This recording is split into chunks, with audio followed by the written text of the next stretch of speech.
زکریا علیہ السلام کے ہاں چاند جیسا بیٹا پیدا ہو گیا۔ یہ جو ہی بڑے ہوئے ان کے پاس اللہ تعالیٰ کا پہلا حکم پہنچا، اے یحییٰ میری کتاب کو مضبوطی سے تھام دے، اور ہم نے اسے لڑکپن ہی میں دانائی عطا فرما دی۔ اللہ تعالیٰ نے آپ کو نو عمری ہی میں حکمت اور دانائی عطا فرما دی۔ تفاسیر میں ہے کہ بچوں نے یحییٰ علیہ السلام سے کہا آؤ کھیلیں۔ انہوں نے کہا ہم کھیل کود کے لیے پیدا نہیں کیے گئے، اور اس وقت ان کی عمر صرف 5 سال تھی۔ اللہ تعالیٰ سورہ مریم آیت 13 تا 15 میں ان کے اوصاف بیان فرماتے ہیں۔ اور ہم نے انہیں اپنے پاس سے شفقت اور پاکیزگی بھی عطا فرمائی، اور وہ پرہیزگار شخص تھا، اور اپنے ماں باپ سے نیک سلوک کرنے والا تھا، وہ سرکش اور گناہگار نہ تھا۔ اس پر سلام ہے جس دن وہ پیدا ہوا، اور جس دن وہ فوت ہوا، اور جس دن وہ زندہ کر کے اٹھایا جائے گا۔ مورخین لکھتے ہیں کہ یحییٰ علیہ السلام کی پیدائش کے صرف 6 ماہ بعد عیسیٰ ابن مریم علیہ السلام پیدا ہوئے، یعنی زکریا علیہ السلام کی دعا کے 6 ماہ بعد مریم علیہ السلام کی طرف بھی اللہ تعالیٰ نے وحی بھیجی، تاکہ اللہ تعالیٰ انہیں عیسیٰ علیہ السلام جیسا لخت جگر عطا کریں۔ گویا یحییٰ علیہ السلام عیسیٰ علیہ السلام سے 6 ماہ بڑے تھے۔ یحییٰ علیہ السلام بڑے ہوئے تو اپنے والد زکریا علیہ السلام کے ساتھ بنی اسرائیل کو اللہ کی طرف دعوت دینے لگے۔ اس وقت ایک ظالم شخص ان پر حکمران تھا۔ اس نے اپنے بھائی کی بیٹی سے شادی کرنے کا ارادہ کیا، اگرچہ ان کے دین میں یہ حرام تھا۔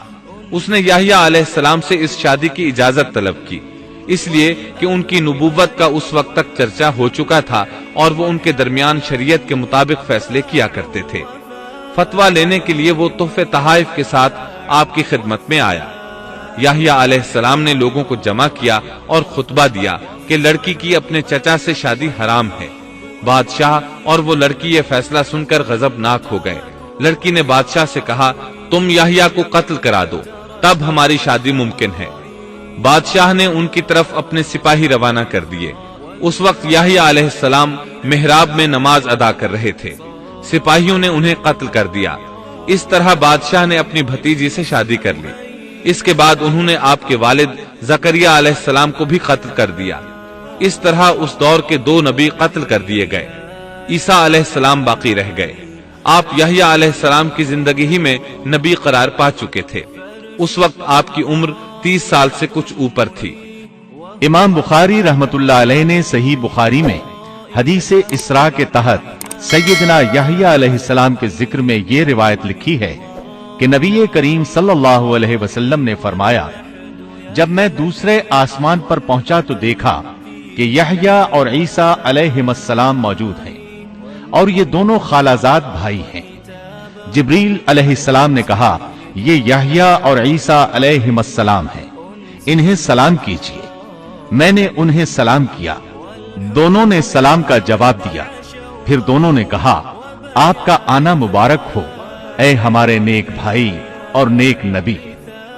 سیدنا زکریا علیہ السلام کے تذکرے میں یہ آ چکا ہے کہ یحییٰ علیہ السلام کی والدہ اور مریم علیہ السلام کی والدہ حقیقی بہنیں تھیں۔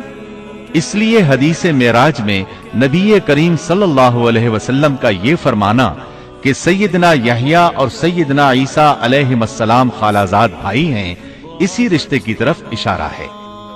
دنیا میں اس سے زیادہ شقی اور بدبخت کوئی اور نہیں ہو سکتا جو ایسی مقدس ہستی کو قتل کر دے جو نہ کسی کو ستاتی ہو اور نہ کسی کے مال و دولت پر نظر رکھتی ہو، بلکہ اس کے برعکس بغیر کسی طمع اور اجرت کے اس کی زندگی قوم کی اصلاح اور خیرخواہی کے لیے وقف ہو چکی ہو۔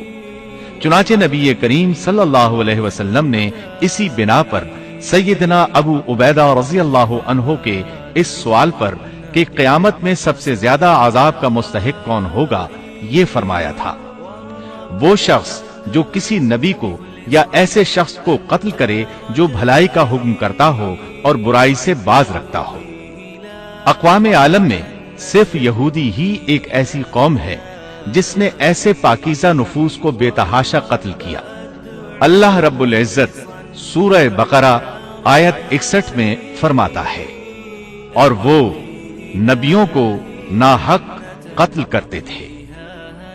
انسان کو اللہ کے فضل و کرم سے کسی بھی وقت اور کسی بھی حالت میں نا امید نہیں ہونا چاہیے، مایوسی کو پاس نہیں آنے دینا چاہیے۔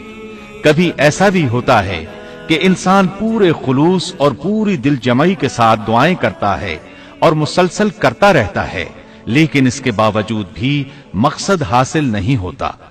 لیکن اس کا یہ مطلب ہرگز نہیں کہ اللہ دعائیں سن نہیں رہا یا قبول نہیں کر رہا۔ اس قسم کی مایوسی اور خیالات کو کفر قرار دیا گیا ہے۔ اللہ تعالیٰ نے گزشتہ قوموں کے سنگین حالات بیان کیے ہیں۔ ان قوموں کی جان و مال میں ایسے حادثات اور پے در پے ایسی مصیبتیں پیش آئیں کہ اہل ایمان اور ان کے نبی پکار اٹھے، اللہ کی مدد کب آئے گی؟ ایسی سخت گھڑیاں خوشیوں کا پیش خیمہ ہوا کرتی ہیں اور مصیبتوں کا دور ختم ہو جاتا ہے۔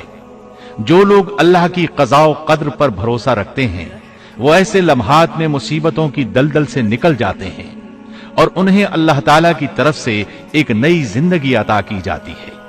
سیدنا زکریا علیہ السلام زندگی بھر نبوت کے وارث کے لیے بے چین رہے، لیکن اللہ تعالیٰ سے یہی حسن ظن رکھا کہ اے پروردگار، میں آپ سے مانگ کر کبھی بے مراد نہیں رہا۔ سیدنا زکریا علیہ السلام کی عمر کی آخری منزل آ چکی تھی اور آپ کی بیوی صاحبہ بانجھ تھی، ساری زندگی گود اولاد سے خالی رہی تھی۔ لیکن مریم علیہ السلام کے حجرے میں کرامت کا ظہور دیکھ کر آپ کا ذہن اچانک اس طرف منتقل ہوا کہ جو اللہ تعالیٰ اس بات پر قادر ہے کہ ظاہری اسباب کے بغیر ہر روز تر و تازہ پھل حجرے میں پہنچا سکتا ہے، وہ یقیناً اس پر بھی قادر ہے کہ میری اس آخری عمر میں مجھے اولاد کی نعمت عطا کر دے۔ حقیقت یہ ہے کہ دعا کرنے والے کی نظر اس عالم اسباب میں بھی اسباب اور وسائل سے کہیں زیادہ مسبب الاسباب پر ہو تو وہ قبولیت کا دروازہ فوراً کھل جاتا ہے۔ سیدنا زکریا علیہ السلام کو دوسرے ہی لمحے ایک عظیم فرزند کی بشارت دے دی گئی۔ اولاد کی خواہش ایک فطری خواہش ہے اور یہ خواہش قناعت اور زہد کے خلاف بھی قطعاً نہیں۔ قرآن کریم نے انبیاء کی زبان سے اس قسم کی دعائیں اور پکار ذکر کر کے یہ حقیقت واضح کر دی کہ انبیاء اور رسل جو زہد اور قناعت کے مینار ہوتے ہیں اس دواجی زندگی سے بری نہیں ہیں۔ اسلام میں اولاد کی خواہش کو فطری خواہش قرار دیا گیا ہے، تاہم یہ نقطہ بھی ذہن میں رہنا چاہیے کہ سیدنا زکریا علیہ السلام صرف اولاد ہی نہیں چاہتے تھے، صالح اولاد چاہتے تھے تاکہ وہ ان کے بعد دعوت کا کام جاری رکھے۔ اس لیے آپ نے اپنی دعاؤں کو پاکیزہ اور نیک اولاد کے الفاظ کے ساتھ خاص کیا۔ سورہ آل عمران آیت 38 میں ہے، اسی جگہ زکریا علیہ السلام نے اپنے پروردگار سے دعا کی، کہا کہ اے میرے پروردگار، مجھے اپنے پاس سے پاکیزہ اولاد عطا فرما، بے شک تو دعا کا سننے والا ہے۔